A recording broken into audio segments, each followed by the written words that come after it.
മാന്യ സ്നേഹിതർക്ക് വന്ദനം. കേരളത്തിൽ ഇന്ന് പ്രധാനമായി ഉപയോഗിക്കുന്ന രണ്ട് പദങ്ങളാണ് അതിജീവിത, ഇര. ഇതിൽ ആരാണ് അതിജീവിത, ആരാണ് ഇര എന്നൊക്കെ നമ്മൾ ഒന്ന് വിലയിരുത്തേണ്ടിയിരിക്കുകയാണ്. സമകാലീന ചർച്ചകൾ ശ്രദ്ധിച്ചതിന് ശേഷം എന്റെ ഹൃദയത്തിൽ ഉണ്ടായ ഒരു ചിന്ത എന്റെ പ്രേക്ഷകരുമായി സംസാരിക്കുവാനാണ് ഞാൻ ഈ സമയം ചെലവഴിക്കുന്നത്. എല്ലാവരെയും വന്ദനം ചെയ്യുന്നു. തദ്ദേശ സ്വയംഭരണ സ്ഥാപനങ്ങളുടെ തിരഞ്ഞെടുപ്പ് അടുത്തു നിൽക്കുന്ന, അല്ലെങ്കിൽ അതിന്റെ പ്രവർത്തനങ്ങൾ ദ്രുതഗതിയിൽ നടക്കുന്ന ഒരു കാലഘട്ടമാണിത്. ശരിക്കും ഭരണകക്ഷിയുടെ ഭരണ മികവും ഇനി നടക്കുവാനുള്ള വികസനങ്ങളെ കുറിച്ചും ഒക്കെ സംസാരിക്കേണ്ടുന്ന ഒരു പ്രധാനപ്പെട്ട സമയമാണിത്. ദൗർഭാഗ്യവശാൽ നാളുകളായി കേരളത്തിലെ എല്ലാ മാധ്യമങ്ങളും അതുപോലെ ഏറെക്കുറെ എല്ലാ സോഷ്യൽ മീഡിയ പ്ലാറ്റ്ഫോമുകളും ചർച്ച ചെയ്യപ്പെടുന്നത് ഒരാളുടെ ലൈംഗിക തൃഷ്ണകളെ കുറിച്ചും അതിന്റെ വിശദീകരണങ്ങളെ കുറിച്ചും മാത്രമാണ്. എന്തുകൊണ്ടാണ് സാക്ഷര കേരളം ഇത്ര അധപ്പതിച്ചു പോയിട്ടുള്ളത് എന്ന് അറിയാൻ പാടില്ല. അതിലാരും പുറകിലല്ല. നമ്മൾ എല്ലാവരും ഒരുപോലെ ഇടിച്ചു നിന്ന് ചർച്ച ചെയ്യുന്നത് ഈ ഒരു കാര്യം മാത്രമേ ഉള്ളൂ. നയാ പൈസയുടെ ഗുണമുള്ള ഒരു കാര്യമല്ല എങ്കിൽ പോലും ഈ ചർച്ച ഇങ്ങനെ ഉഷാറായി നടന്നു പോവുകയാണ്. ഇവിടെ ഞാൻ മനസ്സിലാക്കുന്നത്, ഇവിടത്തെ അതിജീവിത എന്ന് പറയുന്നത് ഇവിടത്തെ രാഷ്ട്രീയ പാർട്ടികളും, ഇവിടത്തെ ഇര എന്ന് പറയുന്നത് ഈ വോട്ടിടാൻ നടക്കുന്ന വോട്ടർമാരായ നമ്മളുമാണ്. അല്ലേ? ഈ ദിവസങ്ങൾ കൊണ്ട് ഇവർ അതിജീവിച്ച് കയറും. നമ്മുടെ ഓരോ വീടുകളിലും വന്ന് കണ്ണിൽ വ്യത്യസ്ത തരം മുളകുപടികൾ വിതറിക്കൊണ്ട് ഒരുപാട് അഭ്യർത്ഥനയുടെ ഒരു കൂമ്പാരം തന്നെ എന്റെ വീട്ടിലിരിപ്പുണ്ട്. എനിക്ക് ചിരി വന്നത്, കഴിഞ്ഞ ദിവസം ഒരു സ്ഥാനാർത്ഥി നമ്മുടെ വീട്ടിലേക്ക് വന്നു. അപ്പോ ഗേറ്റിന്റെ അവിടെ വന്നപ്പോ പട്ടി ബഹളം ഉണ്ടാക്കി. അതുകൊണ്ട് അവർ പുറത്തു തന്നെ നിന്നു. പിന്നെ ഞാൻ അങ്ങോട്ട് പോയി. അപ്പൊ ഞാൻ അവിടെ ചെന്നപ്പോഴത്തേക്ക് അയാൾ എന്റെ കയ്യില് അഭ്യർത്ഥന എല്ലാം കൂടി തന്നു. വോട്ട് തരണമെന്ന് പറഞ്ഞ് ഞാൻ പറഞ്ഞു തരാം. കാര്യങ്ങൾ ഇങ്ങനെ സംസാരിച്ചുകൊണ്ട് നിന്നപ്പോ വീടിന്റെ ഉമ്മറത്ത് ഫാദർ ഇരിക്കുകയാണ്. അപ്പൊ പുള്ളി എവിടെ അതുകൊണ്ട് ഹായ് എന്നൊക്കെ പറഞ്ഞ് കൈയൊക്കെ പൊക്കി ഇങ്ങനെ. അപ്പൊ ഞാൻ പറഞ്ഞു, അവർക്കൊന്നും ഇവിടെ വോട്ടില്ല, ഞങ്ങൾക്ക് മാത്രമേ ഇവിടെ വോട്ടുള്ളൂ എന്ന് പറഞ്ഞപ്പോ ആണല്ലേ എന്ന് പറഞ്ഞിട്ട് പെട്ടെന്ന് ഹായ് എന്ന് പറഞ്ഞ് വളരെ ഇതോടുകൂടി ഉയർത്തിയ കൈ അതുപോലെയൊക്കെ താഴ്ത്തി. അപ്പൊ ഈ എന്താ പറയാ, അഭിനയം കാണുമ്പോൾ നമുക്ക് ചിരിയും, ഒരു ഭാഗത്ത് ചിരിയും ഒരു ഭാഗത്ത് അവർ ജീവിക്കാൻ വേണ്ടിയിട്ടുള്ള തത്രപ്പാടായതുകൊണ്ട് നമ്മൾ അതിനങ്ങ് വിടുകയാണ് പതിവ്. ഏതായാലും ഈ രാഷ്ട്രീയ പാർട്ടിക്കാർ അതിൽ ഇന്ന ആളും വ്യത്യാസമൊന്നുമില്ല കേട്ടോ. ഇവർ അതിജീവിക്കാനുള്ള പരവേശത്തിലാണ്. ഇവിടെ വാസ്തവത്തിലെ ഇര നമ്മളാണ്, അല്ലെ? നമ്മൾ വോട്ടർമാർ തന്നെയാണ്. നമ്മൾ ഇതിന്റെ ഇടയിൽ കൂടി പോയി ആർക്കെങ്കിലും വോട്ടിട്ട് കൊടുക്കും. ഇവർ ഈ കാലഘട്ടം അതിജീവിച്ച് അവരവരുടെ പണിക്കും. ഇവിടെ ഒരുത്തന്റെ ലൈംഗിക ചേഷ്ടകളെ കുറിച്ചാണ് ചർച്ച നടക്കുന്നത്. ഒരു പെൺകുട്ടിയെ കുറിച്ച് പറയുന്നു. ആ പെൺകുട്ടിയുമായി അദ്ദേഹം പ്രണയത്തിലായി എന്നോ, അയാൾ പോയി എന്നോ, ചെന്നിട്ട് അയാൾക്കൊരു കുഞ്ഞു വേണമെന്ന് ആവശ്യപ്പെട്ടു എന്നോ, അതിന് ഓക്കെ ആ കുട്ടി പറഞ്ഞു എന്നോ, ഗർഭവതി ആയതിനു ശേഷം വേണ്ട എന്ന് പറഞ്ഞു എന്നോ, എന്നാ പിന്നെ അങ്ങനെ ആയിക്കോട്ടെ എന്ന് ആ പെൺകുട്ടി പറഞ്ഞു എന്നോ ഒക്കെ പറഞ്ഞ് ഇങ്ങനെ ചർച്ചകൾ നടക്കുകയാണ്. എന്താണ് ഈ പ്രബുദ്ധ കേരളത്തിന് പറ്റിയത് എന്നറിയാൻ പാടില്ല. ഒരു പുരുഷനെ സംബന്ധിച്ചിടത്തോളം അവന് നടക്കേണ്ടുന്ന കാര്യങ്ങൾ നടത്തിയെടുക്കാനുള്ള ഒരു വെപ്രാളം അയാൾ കാണിച്ചിരിക്കുന്നത് നമുക്കതിൽ മനസ്സിലാക്കാം. ഒരു പെൺകുട്ടി അവൾക്ക് ലഭ്യമാകേണ്ടുന്ന വകുപ്പിലൂടെ അവൾ യാത്ര ചെയ്തതും മനസ്സിലാക്കാം. വഴിയിൽ എവിടെയോ ഇത് ഫ്ലോപ്പായി പോയി എന്ന് തോന്നുന്നു. ഏതായാലും അത് കഴിഞ്ഞു. അതിന്റെ ചർച്ചകൾ, അതിന്റെ കേസായി, അതിന്റെ മറ്റു വിഷയങ്ങൾ നടക്കുകയാണ്. ഈ കേസും എല്ലാം നമ്മൾ ഇതെല്ലാം ശ്രദ്ധിക്കേണ്ടതാണ്. ഇവര് ഈ ചെറുക്കൻ കാണിച്ചതിനെ നമുക്ക് ന്യായമായിട്ടൊന്നും പറയാൻ പറ്റത്തില്ല. പെൺകുട്ടി കാണിച്ചതിനെ ന്യായമായിട്ട് പറയാൻ പറ്റത്തില്ല. അത് നമ്മൾ ഒരു സമൂഹത്തിന്റെ നല്ല മുഖത്തിന്റെ കാഴ്ചപ്പാടി നോക്കുമ്പോഴാണ് ഇതൊക്കെ തിന്മ. മറുമുഖം നോക്കുമ്പോൾ ഇത് തിന്മയൊന്നുമല്ല. ഇത് നാട്ടിൽ നടപ്പിലുള്ള കാര്യം തന്നെയാണ് ഇവർ രണ്ടാൾക്കാരും കാണിച്ചിട്ടുള്ളത്. അത് പിന്നെ കേസും വഴക്കുമായിട്ട് പോകുന്നത് മറ്റൊരു ധാർമ്മികതയാണ്. ഇതിനെന്നും നമുക്ക് ധാർമ്മികത എന്നുള്ളതൊക്കെ വാസ്തവത്തിൽ ആപേക്ഷികമാണ്. നമ്മൾ എന്തിൽ നിലനിൽക്കുന്നു എന്നുള്ളതിന്റെ ബേസിലാണ് നിൽക്കുന്നത്. ഇപ്പൊ ഞങ്ങളെ സംബന്ധിച്ചിടത്തോളം ഞങ്ങൾ ക്രൈസ്തവരാണ്, ബൈബിൾ ഫോളോ ചെയ്യുന്നവരാണ്. അവരെ സംബന്ധിച്ചിടത്തോളം ഈ പറഞ്ഞ ലൈംഗിക പാപങ്ങൾ, തിന്മകൾ ഇതെല്ലാം വരുന്നത് മാങ്കൂട്ടത്തിലായാലും ആ പെൺകുട്ടി എരയെന്ന് പറയുന്ന അതിജീവിതയായാലും ഇതെന്തൊക്കെ ആയാലും ഇവരെല്ലാവരും ചെയ്തിരിക്കുന്നത് ഒരേ തിന്മയാണ്. അതിനെ ദുർനടപ്പ് എന്നാണ് ബൈബിൾ വിവക്ഷിക്കുന്നത്. അതേ കാറ്റഗറിയിൽ 15 ഐറ്റം പറഞ്ഞിട്ടുണ്ടെന്ന് അറിയണം. ശ്രദ്ധിച്ചു, ഒരു വാക്കുന്ന ശ്രദ്ധിച്ചോളൂ. ജഡത്തിന്റെ പ്രവർത്തികളോ ദുർനടപ്പ്. അപ്പൊ ഫസ്റ്റ് വരുന്ന ദുർനടപ്പാണ്. അശുദ്ധി, ദുഷ്കാമം, വിഗ്രഹാരാധന, ആഭിചാരം, പക, പിണക്കം, ജാരശങ്ക, ക്രോധം, ശാഠ്യം, ദ്വന്ദ്വപക്ഷം, ഭിന്നത, അസൂയ, മദ്യപാനം, വെറിക്കൂത്ത്. അപ്പൊ ഇത്രയും കൃത്യമായിട്ട് ഈ കാര്യം സംസാരിച്ചിരിക്കുകയാണ്. അടുത്ത് ഇങ്ങനെ പറയുന്നത്, എന്നിവ എന്ന് വെളിവാകുന്നു. ഈ വക പ്രവർത്തിക്കുന്നവർ ദൈവരാജ്യം അവകാശമാക്കുകയില്ല എന്ന് ഞാൻ മുമ്പേ പറഞ്ഞതുപോലെ ഇപ്പോഴും നിങ്ങളോട് മുൻകൂട്ടി പറയുന്നു. അപ്പോൾ ഇവിടെ ശ്രദ്ധിക്കേണ്ടത്, ഇത് ജഡത്തിന്റെ പ്രവർത്തികളാണ്. ഈ ജഡത്തിന്റെ പ്രവർത്തികൾ ചെയ്യുന്ന ആൾക്കാർ സ്വർഗരാജ്യം അവകാശമാക്കുകയില്ല എന്നാണ് ബൈബിൾ വിവക്ഷ.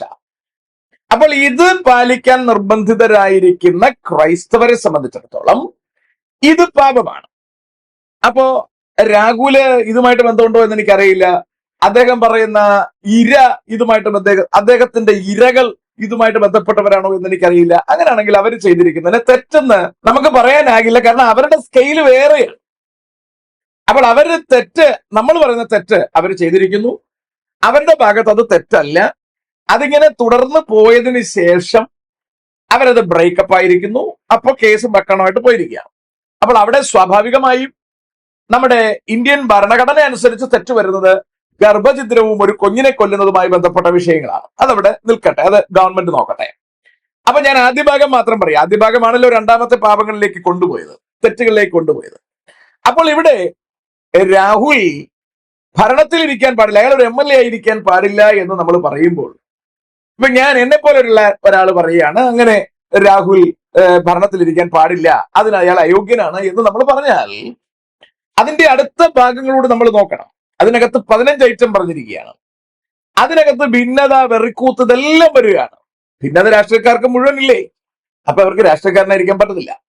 നമ്മുടെ കണ്ണട വെച്ച് നമ്മൾ നോക്കുകയാണെങ്കിൽ അടുത്ത ബൈബിളിൽ പറഞ്ഞ പ്രധാനപ്പെട്ട കാര്യം മദ്യപാനമാണ്, അല്ലെ? വളരെ ഭംഗിയായിട്ട് മദ്യപിക്കാൻ കഴിയുമെന്നുള്ളവർ ഇന്ന് കേരളത്തിലെ മന്ത്രിസ്ഥാനങ്ങളിൽ പോലും ഇരിക്കുന്നു എന്നുള്ളത് നമ്മുടെ തിരുവെഴുത്ത് വെച്ച് നമ്മൾ പരിശോധിച്ചാൽ വിരോധാഭാസമായും ഒരിക്കലും അംഗീകരിക്കാൻ കഴിയാത്തതുമായി നമുക്ക് കാണാം.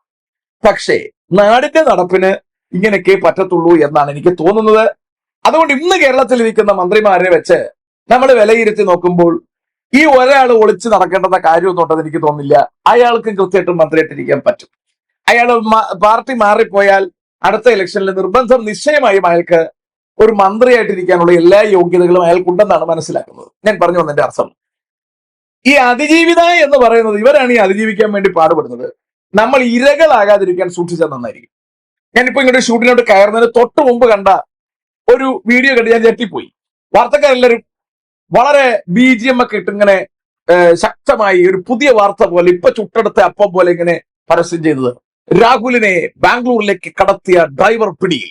ആ മൊട്ടയൊക്കെ പറയുന്നതായിട്ട് നമുക്ക് ചിരി തോന്നി. എന്തോ വലിയ കാര്യം പറയുന്ന പോലെയാണ്. ഇവരൊക്കെ എന്താ എത്ര അധപ്പതിച്ചു പോയത്? ഇവരുടെയൊക്കെ പേരിന്റെ മുമ്പിൽ ഇങ്ങനെ ഡോ എന്നൊരു പേരൊക്കെ വെച്ചിരിക്കുന്നത്, ഒരു പദവിയൊക്കെ വെച്ചിരിക്കുന്നത്. എങ്ങനെ ഇവരൊക്കെ ഇത്രയും അധപ്പതിച്ചു പോയത്, അല്ലെ? ഒരു മനുഷ്യന്റെ വികൃതമായ രൂപത്തിന്റെ പുറകെ നടക്കാൻ, ഈ ഒരു രാഷ്ട്രീയ തിരക്കുള്ള സമയത്ത് ഇതിന്റെ പുറകെ നടക്കാൻ എന്താണ് ഇവർക്ക് ഇത്ര ചെയ്തോ വികാരം എന്നെനിക്ക് മനസ്സിലാകുന്നില്ല. ഏതായാലും അത് അതിന്റെ വഴിക്ക് പോട്ടെ. അപ്പോൾ ഇവിടെ നമ്മൾ വളരെ ഭംഗിയോടെ കാണേണ്ടുന്ന ഒരുപാട് കാര്യങ്ങളുണ്ട്. അതിൽ പ്രധാനപ്പെട്ടതാണ് നമ്മൾ ഇരകളാകാതിരിക്കാൻ സൂക്ഷിക്കുക എന്നുള്ളത്. രാഷ്ട്രീയക്കാർക്ക് ഇത് വലിയ പുതുമയുള്ള കാര്യമൊന്നുമില്ല. ഇതൊന്നും നാളെ തിരിഞ്ഞും മറിഞ്ഞും ഇതിങ്ങനെ മാറിക്കൊണ്ടിരിക്കും. വാർത്താക്കാർ അവരുടെ പുറകെ, മറ്റുള്ളവരുടെ പുറകെ മാറി മാറി അവർ പോയിക്കൊണ്ടിരിക്കും. ഇതൊന്നും നമ്മുടെ വിഷയമല്ല. നമ്മുടെ ടൈം നഷ്ടപ്പെടുത്താതിരിക്കാൻ സൂക്ഷിക്കുന്നത് നന്നായിരിക്കും എന്നാണ് എനിക്ക് എന്റെ കേൾവിക്കാരോട് പറയാനുള്ളത്. എന്നെ ഏറ്റവും ചിന്തിപ്പിച്ച കാര്യം, ഇവിടെ ഈ ലൈംഗികാതിക്രമ കേസും അതിനോട് ബന്ധപ്പെട്ട ചർച്ചകളും നടന്നു വരുന്ന സമയത്ത് ഒരു സോഷ്യൽ മീഡിയ റിപ്പോർട്ട് ചെയ്ത ഒരു കാര്യം എന്നെ വല്ലാതെ ചിന്തിപ്പിച്ചു. 2 പ്രധാനപ്പെട്ട വിഷയങ്ങളാണ് അദ്ദേഹം അവതരിപ്പിച്ചത്. ഒന്ന്, ഇന്ത്യയിൽ ഏറ്റവും കൂടുതൽ എയ്ഡ്സ് രോഗികളെ അല്ലെങ്കിൽ എയ്ഡ്സ് രോഗവ്യാപനം റിപ്പോർട്ട് ചെയ്തിരിക്കുന്നത് നമ്മുടെ കൊച്ചു കേരളത്തിന്റെ മധ്യഭാഗത്തുള്ള കൊച്ചിയിലാണ്. അത് വല്ലാത്ത പ്രയാസമുള്ളൊരു കാര്യമാണ്. അതിന്റെ പ്രധാനപ്പെട്ട കാര്യം നമുക്കറിയാം, ലൈംഗിക ബന്ധങ്ങൾ എന്നുള്ളതിനേക്കാൾ ഉപരി അതിന്റെയും മുകളിലേക്ക് പോയി ഒറ്റ സിറിഞ്ച് ഉപയോഗിച്ച് ഇവര് ഈ മയക്കുമരുന്ന് കുത്തിവെക്കുന്നതും ആണെന്നാണ് പറയുന്നത്. ഇത് രണ്ടും പ്രശ്നമാണ്. ഇത് രണ്ടും സമൂഹത്തെ തകർക്കുന്ന ഒരു പ്രതിസന്ധിയാണ്. അപ്പോ കേരളത്തിന്റെ വളരെ പ്രധാനമായ സ്ഥലത്ത് എയ്ഡ്സിന്റെ ബാധ ഇത്ര വ്യാപിച്ചിരിക്കുന്നു എന്ന് പറഞ്ഞാൽ അത് മറ്റെല്ലാ ജില്ലകളിലേക്കും വ്യാപിക്കാൻ ഒരുപാട് സമയം വേണം. ഇത് നമ്മൾ ഗൗരവമായി കാണണം. ഇവിടെ നമ്മൾ നമ്മുടെ നാട് നശിക്കുന്നത് നമ്മൾ കാണേണ്ടി വരും. വളരെ ഗൗരവമുള്ള ഒരു കാര്യമാണിത്. ഇതിന്റെ പുറകിൽ ഒരുപാട് വിഷയങ്ങളുണ്ട് എന്ന് നമ്മൾ അറിയണം. ഇത് നമ്മുടെ നാടിനെ നശിപ്പിക്കാൻ പോരുന്ന കെൽപ്പുള്ളതൊന്നാണ്. മറ്റൊരു പ്രധാനപ്പെട്ട വിഷയം അതിനോട് ചേർത്ത് എറണാകുളത്തെ ഏതോ ഒരു ഹോസ്പിറ്റലിൽ, ഏതൊന്നും അവർ വെളിപ്പെടുത്തിയിട്ടില്ല, ഒരു സ്വകാര്യ ഹോസ്പിറ്റലിൽ 40 മുതൽ 50 വരെ ഗർഭഛിദ്രങ്ങൾ നടക്കുന്നു എന്നാണ്. ഇതും നമ്മെ വേദനിപ്പിക്കേണ്ടുന്ന കാര്യമാണ്. മയക്കുമരുന്നിന്റെ വ്യാപനം, എയ്ഡ്സ് എന്ന STD എന്ന് മാത്രം തന്നെ പറയാൻ പറ്റുമെന്ന് എനിക്കറിയില്ല, എങ്കിലും പ്രധാനമായിട്ട് അത് തന്നെയാണ്. 3 ഗർഭഛിദ്രം. അപ്പോൾ ഈ 3 കാര്യങ്ങൾ കേരള മണ്ണിൽ നന്നായി വികസിച്ചിട്ടുണ്ട് എന്ന് പറഞ്ഞാൽ അത് കഴിഞ്ഞ 10 കൊല്ലത്തോളം കൊണ്ട് നമ്മുടെ കേരളത്തെ ഭരിക്കുന്ന പാർട്ടിയുടെ ഒരു വികസനമായി നമ്മൾ കണക്കാക്കേണ്ടതായിട്ടുണ്ട്. ഇതിനെ നമ്മൾ ഗൗരവമായി കാണണം. കാരണം ഈ വ്യാപനം നമ്മുടെ നാടിന് ആപത്താണ്. നമ്മുടെ പുത്തൻ തലമുറയ്ക്ക് ഇത് ആപത്താണ്. ഈ രാഷ്ട്രീയ നേതാവ് പോലും ഈ ലൈംഗികതയിൽ പെട്ടിരിക്കുന്നു, അല്ലെങ്കിൽ ലൈംഗിക അതിക്രമത്തിൽ പെട്ടിരിക്കുന്നു എന്ന് പറയുമ്പോൾ അയാളെ കുറിച്ച് പിന്നെയും പുറത്തേക്ക് വരുന്ന വാർത്തകൾ വളരെ വേദനാജനകമായതാണ്. MA ഷഹനാസ് ഒക്കെ പറയുന്നത് അവരോട് ഇയാൾ ആവശ്യപ്പെട്ടിട്ടുണ്ട് എന്നാണ്. അപ്പോൾ അങ്ങനെ ഒരാൾ പുറത്തിറങ്ങി പറയുമ്പോൾ അത് ആധികാരികമായതാണ്. അപ്പോൾ അങ്ങനെ അയാൾ പലരോടും ആവശ്യപ്പെട്ടിരിക്കുന്നു. ആവശ്യപ്പെട്ടവരെല്ലാവരും കൂടെ പോയിട്ടില്ല. കുറച്ചു പേരെങ്കിലും ബോൾഡായിട്ട് നിന്ന് അതിനെ എതിർത്തിരിക്കുന്നു. ചിലർ പതുക്കെ അതിനെ ഒഴിവാക്കി വിട്ടിരിക്കുന്നു. അത് അവരവരുടെ കഴിവ് പോലെ, അവരവരുടെ സ്വഭാവത്തിന്റെ ശുദ്ധി പോലെയും കപ്പാസിറ്റി പോലെയും. ഇനി ചിലരെങ്കിലും ഇയാളുടെ അടുത്ത് അങ്ങോട്ട് നിന്ന് കയറി കൊടുത്തിട്ടുണ്ടായിരിക്കാം, ഞങ്ങളെ സഹായിക്കൂ എന്ന് പറഞ്ഞ്. കാരണം അദ്ദേഹം ഒരു ഹീറോയാണ്. വളരെ പെട്ടെന്ന് ഒരു ഹീറോ പരിവേഷം കിട്ടിയ, ഒരു താര പരിവേഷം കിട്ടിയ ആളാണ് അയാള്. നന്നായി വർത്തമാനം പറയാനും നന്നായി ആൾക്കാരെ മാനിപ്പുലേറ്റ് ചെയ്യാനും കഴിവുള്ള ഒരു കപ്പാസിറ്റി ഉള്ള ഒരു മനുഷ്യനാണ്. കേരള മുഖ്യമന്ത്രിയെ നേരിട്ട് പേര് വിളിക്കാൻ കപ്പാസിറ്റി ഉള്ള മറ്റാരും തന്നെ ആ നിരയിൽ ഉണ്ടായിട്ടില്ലെന്ന് വേണം മനസ്സിലാക്കാൻ. അപ്പൊ വളരെ സ്ട്രോങ് ആയി അയാൾ സംസാരിച്ചിരുന്നു. അതുകൊണ്ട് തന്നെ അയാളെ വീഴ്ത്തുക എന്ന ഉദ്ദേശം ചിലർ ചാനലുകാർക്കും അല്ലെങ്കിൽ മുഖ്യമന്ത്രിയുടെ ടീമുകൾക്കും ഉണ്ടായിരുന്നു എന്നുള്ളതിന് സംശയമൊന്നും വേണ്ട. അതുപോലെ സ്വന്തം പാർട്ടിക്കാർക്കും, കാലുവാരൻ നല്ല കഴിവുള്ള സ്വന്തം പാർട്ടിക്കാർക്കും ഇതൊരു അത്യാവശ്യ കാര്യവുമായിരുന്നു. അപ്പോ അദ്ദേഹത്തിന്റെ ഒരു ഭാഗത്തൊരു വീഴ്ചയുള്ളതാണ് അയാൾക്ക് കെണിയായത്. അതും ബൈബിളിൽ പറയുന്നുണ്ട്. പരസ്ത്രീഗമനം ഒരു വല്ലാത്ത പ്രതിസന്ധിയായി തന്നെയാണ് ബൈബിൾ പരാമർശിക്കുന്നത്. അപ്പോൾ ഇത്തരത്തിലൊരു പൊസിഷനിൽ ഇരുന്നു കൊണ്ട് വല്ലാത്ത പരസ്ത്രീഗമനത്തിലേക്ക് ഇറങ്ങിപ്പോയ മനുഷ്യൻ അധപ്പതിച്ചു പോകുന്നതിൽ നമ്മൾ അതിശയിച്ചു പോകേണ്ട കാര്യമൊന്നുമില്ല.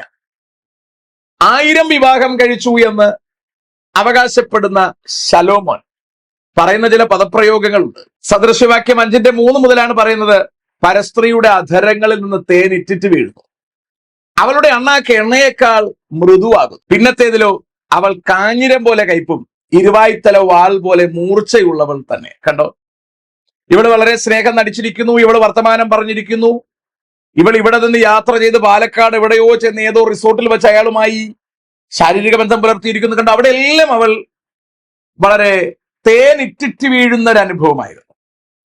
അത് ശരിക്കും നുകർന്നു കഴിഞ്ഞപ്പോ ഇപ്പൊ കാഞ്ഞിരം പോലെ കയ്പും ഇരുവായ്ത്തല വാൾ പോലെ മൂർച്ചയുള്ളതുമായിരുന്നു. അടുത്ത വാക്ക്, അവളുടെ കാലുകൾ മരണത്തിലേക്ക് ഇറങ്ങി ചെല്ലുന്നു, അവളുടെ കാലടികൾ പാതാളത്തിലേക്ക് ഓടുന്നു.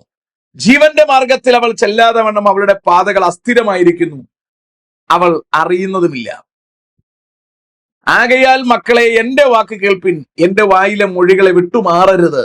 നിന്റെ വഴി അവളോട് അകറ്റുക, അവളുടെ വീട്ടിന്റെ വാതിലിനോട് അടുക്കരുത്. ഇങ്ങനെ പറഞ്ഞു വന്നിട്ട് 11 പറയുന്നു, നിന്റെ മാംസവും ദേഹവും ക്ഷയിച്ചിട്ട് നീ ഒടുവിൽ നെടുവീർപ്പിട്ടുകൊണ്ട് അയ്യോ ഞാൻ പ്രബോധനം വെറുക്കുകയും എന്റെ ഹൃദയം ശാസനയെ നിരസിക്കുകയും ചെയ്തുവല്ലോ, എന്റെ ഉപദേഷ്ടാക്കന്മാരുടെ വാക്ക് ഞാൻ അനുസരിച്ചിട്ടില്ല, എന്നെ പ്രബോധിപ്പിച്ചവർക്ക് ഞാൻ ചെവി കൊടുത്തിട്ടില്ല എന്നൊക്കെ പറഞ്ഞ് വിലപിക്കേണ്ടി വരും എന്നാണ് ശലോമോൻ പറയുന്നത്. ആ വിലാപമാണ് ഇപ്പോൾ രാഹുലിൽ നമ്മൾ കാണുന്നത്. നല്ല തിളങ്ങി നിന്ന, വളരെ ശക്തിയായി പ്രതിരോധിച്ചു നിന്ന പെട്ടെന്ന് വളർന്നു വന്ന ആ യൗവനക്കാരനിൽ നമ്മൾ ഒരുപാട് പ്രതീക്ഷകൾ വെച്ചു. അതുകൊണ്ടാണ് അയാളുടെ വീഴ്ച നമ്മളെ വല്ലാതെ പ്രയാസപ്പെടുത്തുന്നത്. അല്ലാതെ അതിനകത്ത് വേറെ കാര്യമൊന്നുമില്ല. അപ്പോൾ അയാളുടെ സ്വഭാവ ശുദ്ധിയില്ലായ്മ, രാഷ്ട്രീയത്തിന് ഇതൊരു തെറ്റൊന്നുമല്ല, പക്ഷേ അത് മുതലെടുക്കാൻ കഴിയുന്നവർക്കത് ഒരു മുതല് തന്നെയാണ്. എന്നാൽ ഇത് കമ്മ്യൂണിസ്റ്റ് പാർട്ടിയിലായിരുന്നു ഇന്ന് പ്രശ്നമില്ല. അതിനകത്തിരിക്കുന്ന മന്ത്രി അടക്കം ഈ പ്രശ്നങ്ങളിൽ പെട്ടവരാണ്, അല്ലേ? അത് വളരെ ഗൗരവമായ കാര്യമാണ്. അവരതിനെ ഹൈഡ് ചെയ്യുന്നു, അതിനെ സൂക്ഷിക്കുന്നു. അപ്പോൾ ഇവിടുത്തെ കോൺഗ്രസ് വളരെ കേമന്മാരായതുകൊണ്ടല്ല, അവരതിനെ തള്ളാൻ തയ്യാറായി. അതും അതിജീവനത്തിന്റെ ഭാഗമാണ്. അപ്പോൾ LDF ഇതുപോലുള്ളവരെ ഉൾക്കൊണ്ടതും അതിജീവനത്തിന്റെ ഭാഗമാണ്. കോൺഗ്രസ് ഇതുപോലുള്ളവരെ പുറന്തള്ളിയതും അതിജീവനത്തിന്റെ ഭാഗമാണ്. ഇതെല്ലാം അതിജീവനത്തിന്റെ ഭാഗമാണ്. ഇവന്മാരുടെ അതിജീവനത്തിന്റെ ഭാഗമാണ്. നമ്മളാണ് ഇവിടെ ഇരകളെന്നും മറക്കരുത്. അപ്പോ രാഹുലുമായി ബന്ധപ്പെട്ട് ഈ ഒരു പെൺകുട്ടിയുടെ കാര്യം പറയുമ്പോൾ അവളൊരു ജേർണലിസ്റ്റ് ആണെന്നും ഏതായാലും കഴിവുള്ള കുട്ടിയാണെന്നുള്ള കാര്യം ഉറപ്പാണ്. ആ കുട്ടി എന്തിനാണ് ഇയാളെ പോലുള്ള ഒരാള് ഒരു കുഞ്ഞ് വേണമെന്ന് പറയുമ്പോൾ ലീഗലി ഭാര്യയാകാതെ എന്തിനാണ് ഈ കുട്ടി ഇങ്ങനെ ഒരു മെനകേടിന് തയ്യാറായത്? ഒരു കുട്ടി വേണമെന്ന് പുരുഷൻ ആവശ്യപ്പെടാൻ കാരണം ഒരു കുട്ടിക്ക് വേണ്ടിയല്ല. ഇവൻ എന്തിനാണ് കുട്ടി? ഒരു കുട്ടിക്ക് വേണ്ടിയല്ല. അപ്പൊ ഇവന്റെ ഉദ്ദേശം ആ കുട്ടിയെ ജനിപ്പിക്കുന്ന പ്രോസസ് അവളുമായി ചെയ്യുക എന്നുള്ളത് മാത്രമാണ്. അതിന്റെ ഔട്ട്കം ഒന്നും അവൻ പ്രതീക്ഷിച്ചില്ല. അതിനു വേണ്ടി തന്നെ ദീർഘ ദിവസങ്ങൾ, എനിക്കോട് മാർച്ച് മാസം എന്താണ് പറഞ്ഞിരിക്കുന്നത് തോന്നുന്നു, ആ ഒരു മാസം തന്നെ പലതവണ ഇവർ തമ്മിൽ ശാരീരിക ബന്ധത്തിൽ ഏർപ്പെടുകയാണ്. അപ്പൊ ഇവന്റെ ഉദ്ദേശം ഇത്രയേ ഉള്ളൂ, ശാരീരിക ബന്ധത്തിൽ ഏർപ്പെടുക എന്നുള്ളത് മാത്രമേ ഉള്ളൂ. കുട്ടി വേണമെന്നൊക്കെ ചുമ്മാ പറയുന്നതാണ്. അപ്പോ ഇത് വളരെ ഗൗരവമായി നമ്മൾ മനസ്സിലാക്കേണ്ടുന്ന കാര്യമാണ്. ആ തിന്മയ്ക്ക് എങ്ങനെയാണ് ഈ കുട്ടി അനുവദിച്ചു കൊടുത്തത്? വിദ്യാഭ്യാസമുള്ള കുട്ടിയാണ്. വിവാഹം കഴിക്കാത്തൊരു പുരുഷനുമായി ഇത്തരത്തിലൊരു ബന്ധമുണ്ടായ ഒരു കുഞ്ഞ് ജനിച്ചാൽ എന്താണ് സംഭവിക്കാൻ പോകുന്നതെന്ന് മനസ്സിലാക്കേണ്ടുന്ന ശേഷി ആ കുട്ടിക്ക് ഉണ്ടാകേണ്ടതാണ്. അതോ അവന്റെ പെട്ടെന്നുണ്ടാകുന്ന വളർച്ച കണ്ടിട്ട് ഇവൻ നാളെ കേരളത്തിന്റെ മുഖ്യമന്ത്രിയാകുമെന്നും അവന്റെ 2 കുഞ്ഞുങ്ങൾ പ്രസവിക്കുന്നത് അഭിമാനമാണെന്നും ആ കുട്ടി കരുതിയോ എന്ന് എനിക്കറിയില്ല. ഏതായാലും ആ കുട്ടിക്ക് അവിടെ വീഴ്ച പറ്റിയിരിക്കുന്നു. അടുത്ത പ്രശ്നം, ഈ കുട്ടി ഈ ഗർഭമുണ്ട് എന്ന് ഇവനെ അറിയിക്കുമ്പോൾ അവൻ റഫായിട്ട് സംസാരിക്കുകയാണ്. അപ്പോൾ ആ കുട്ടി ക്ഷീണിക്കുകയാണ്. അടുത്ത് ആ ഗർഭത്തെ അലസിപ്പിക്കാനുള്ള ക്രമീകരണം ചെയ്യുമ്പോൾ ആ കുട്ടി അതിനോട് സഹകരിക്കുകയാണ്. പിന്നീട് അതിന്റെ മരണകരമായ പ്രതിസന്ധി എല്ലാം അവൾ അനുഭവിച്ച് പുറത്തേക്ക് ഇറങ്ങുക. ഇത്രയും അനുഭവിക്കേണ്ടതില്ലായിരുന്നല്ലോ. അവൾ ഗർഭിണിയാണെന്ന് അറിഞ്ഞപ്പോൾ അവനെ അറിയിക്കുക, അവൻ അത് തള്ളാൻ ശ്രമിക്കുന്ന സമയം ലീഗലി മൂവ് ചെയ്യുക. അവൾക്ക് പറയാലോ, എന്നെ വിവാഹം കഴിച്ചേ പറ്റത്തുള്ളൂ, അതിൽ വേറെ സംശയമൊന്നും വേണ്ട, ആ കുട്ടിയെ ഏറ്റെടുത്തേ മതിയാകൂ, ഞാൻ അതിനെ പ്രസവിക്കും എന്ന് പറയാനുള്ള ആർജവം എന്താണ് കാണിക്കാത്തത്? അവൻ താല്പര്യം കാണിച്ചപ്പോൾ റിസ്ക് എടുത്ത് പോകാനും ഒരു കുഞ്ഞ് വേണമെന്ന് പറഞ്ഞപ്പോൾ അതിനുവേണ്ടി സഹകരിക്കാനും തയ്യാറെടുത്ത് അത്രയും ധൈര്യം വേണ്ടല്ലോ ബാക്കി പ്രൊസീജിയറിൽ നിൽക്കാൻ. അപ്പോൾ ഇവിടെല്ലാം കുട്ടി ക്ഷീണിച്ചു പോയിരിക്കുകയാണ്. അപ്പൊ അതിജീവിച്ചോ എന്ന് ചോദിച്ചാൽ ഈ കുട്ടി അതിജീവിച്ചൊന്നുമില്ല. ഈ കുട്ടി പരാജയപ്പെട്ടു. ഈ കുട്ടിയുടെ കരിയർ തന്നെ നശിച്ചിരിക്കുകയാണ്. ആൾക്കാർക്കൊക്കെ അറിയാം ആളാരാണെന്ന്. അതുകൊണ്ട് മാന്യത തിരിച്ചു പിടിക്കാൻ കഴിയുമോ എന്ന് എനിക്കറിയില്ല. രാഹുലിന്റെ മാന്യത മൊത്തത്തിൽ നഷ്ടപ്പെട്ടു, ആ കുട്ടിക്കും നഷ്ടപ്പെട്ടില്ലെന്ന് പറയാനൊക്കില്ല. നിങ്ങൾ ഓർത്തു നോക്കിയേ, ഇമാതിരി കേസുകളിൽ ബന്ധപ്പെട്ടവർ ഇതുപോലെ വാർത്തക്കാർക്ക് കുറച്ച് ദിവസത്തേക്ക് ഒരു ഹോട്ട് ന്യൂസ് ആയി നിന്നിട്ട് അവരുടെ ജീവിതം നശിച്ചു പോവുകയാണ് ഉണ്ടായിട്ടുള്ളത്. രാഷ്ട്രീയക്കാർ അവരുടെ ആ സ്റ്റേജ് അതിജീവിക്കാൻ അവർക്കൊരു പെൺകുട്ടിയുടെ ജീവിതമൊന്നും വിഷയമല്ല. ഇവിടെ ബൈബിൾ ഇട്ടിരിക്കുന്നത് രക്ഷിക്കപ്പെടുന്ന ഒരാളിന് മുഴുലോകത്തെക്കാളും വിലയാണ്. മുഴുലോകത്തെക്കാൾ വിലയുള്ള പല ആത്മാക്കളും രാഷ്ട്രീയക്കാരുടെ അതിജീവനത്തിന്റെ ഇടയിൽ ചതഞ്ഞരയപ്പെടുകയാണ്. ഇതിനൊരു മടങ്ങിവരവുണ്ടാകുമോ എന്ന് എനിക്കറിയില്ല. ഇത്രയും അറിവും പരിചയവും ജേർണലിസം എന്നൊക്കെ പറയുമ്പോൾ അതിൻ്റെതായിട്ടുള്ളൊരു പക്വത ഉണ്ടാകുമെന്നാണ് ഞാൻ പ്രതീക്ഷിക്കുന്നത്. അത്തരത്തിലുള്ള കുട്ടികൾ ഇമാതിരി അൺസയന്റിഫിക് ആയിട്ടുള്ള ഒരു അബോർഷനിലേക്കൊക്കെ പോവുക എന്ന് പറയുമ്പോൾ എത്രയോ പേർ നമ്മുടെ കൊച്ചു കേരളത്തിൽ ഇത് ചെയ്യുന്നുണ്ടാകും. ഇതൊരെണ്ണം ഇങ്ങനെ വന്നതുകൊണ്ടല്ലേ റിപ്പോർട്ട് വന്നത്.